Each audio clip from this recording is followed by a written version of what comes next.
Hey, the library is open, and you are always welcome. The Living History Project closes out yet another year of reliving the PlayStation's release list in real time. This year is bittersweet, as it's the penultimate review before we close the doors on it forever next year. While next year's video will have barely enough for a top 10 list, 2003 was surprisingly robust for the system's true final year on retail shelves. While the PlayStation 2 was fending off everything from Sega, Nintendo, and Microsoft could throw at them, the big gray box and its little white sibling had a budget bonanza for releases. Walking into a game store with just $11 could net you one of 30 plus games on the store's new release shelf. Quite a few of these releases started life in Japan under the Simple and Super Light series. Sold for 1,500 yen each, we'd see them hit for a measly $10 in the West. In the past year-end videos, I have covered the impact style titles could have, the reasons why games are so forward-thinking, and more. This year, it's a lot more relaxed, so I'm just going to talk about the games you should have been buying back in 2003. First up is Pink Panther, a simple platformer that owes a bit to pandemonium. Play as the Pink One himself as you collect items on your way to finding lost treasure. It's a fairly quick game, so it's great for busy folks. Next up, a pair of shooters. Mobile Light Force is well known in the Game-Rave TV community, having spoken about it before. The poorly renamed and wrongly illustrated Gunbird is a Japanese-based vertical shooter starring a girl on a broom with a cast of other zany characters. It's the genre boiled down to its purest form, and it's pretty darn good, too. Right behind that is Soul Divide, another arcade port that splits its time between shooting and physically attacking enemies with a bladed weapon. It borrows a tiny bit visually from the style of Lord of Thunder, but its a two-player co-op gameplay allows for excellent tag teamwork. Folks looking for a more aerial adventure can snag Pinobi. Play a robotic bee who can earn flight boosts as he explores maze-like levels that get progressively larger as you go. A unique power-up system uses a grid based on playing card suit families. It does have its flaws, but it's still a fun romp nonetheless. Puzzle and arcade fans can take a spin with Kix Neo, a picture-based revision of the arcade classic. The premise is simple. Trace out squares within a frame to fill it before getting tagged by a bad guy. The pace is frantic, the textures vary, and there's both arranged and original mode for fans to dive into. For puzzle folks who need a different spin on the game, Turnabout is the way to go.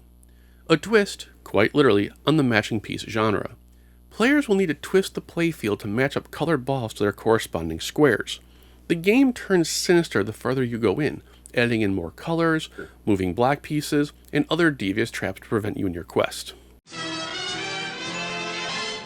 If you were willing to spend $30 rather than $10, the rest of our lineup fills in the void in your little gaming heart quite nicely. Sports fans have their choice of either EA Sports Madden NFL 2004 or NFL Game Day 2004 for their pigskin needs. Even after 8 years, both games strongly carry on their legacy on the original hardware. Fighting fans still have something to talk about with Inuyasha: A Feudal Fairy Tale. Based on the anime of the same name, the game gives you plenty to do with story mode, versus mode, and quite a few characters to unlock. Other cute little Easter eggs can be found if one so chooses to look for them. Finally, the one that proved the PS1 was still worthy is Final Fantasy Origins.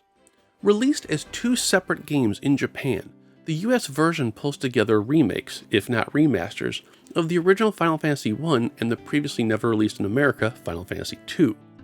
For the sake of the video, we can completely ignore the second game, because the remake of Final Fantasy I is practically perfect. Reimagined as a 16-bit role-playing game, with the proper visual additions, the game comes alive in ways not possible on the original NES and Famicom. These include new visual effects, all new story and engine cinematics, what would have been then modern amenities with quick saving, and more. Best yet, thanks to some excellent code optimization, there is barely, if any, load time in the entire experience. I loved the original NES version so much that I used to play it once a year, maxing out to 50 level stats across all the characters each time, and then beat Chaos with one unarmed punch. Sadly, the PlayStation version gives him a bit more health, so it's a fair fight. Mostly. It's become my new favorite version to play when the itch arrives. And that's 2003 in a nutshell. The final year of the PlayStation only had 14 games, which will prove an interesting episode to make. It also wraps up 2023 for Game-Rave TV. I want to thank each and every one of you for another fantastic run, as 2024 will hopefully bring more amazing finds, discussions, and of course, variants. If you haven't checked out the Dollar Project on site, hit the link in the video description for details. Otherwise, with that, I bid thee a glorious end to 2023, a safe and happy new year, and hopefully more time to squeeze in some video games. You are always welcome at the library, guys, and don't worry if you lose your library card. I've got plenty. I'll see you next year.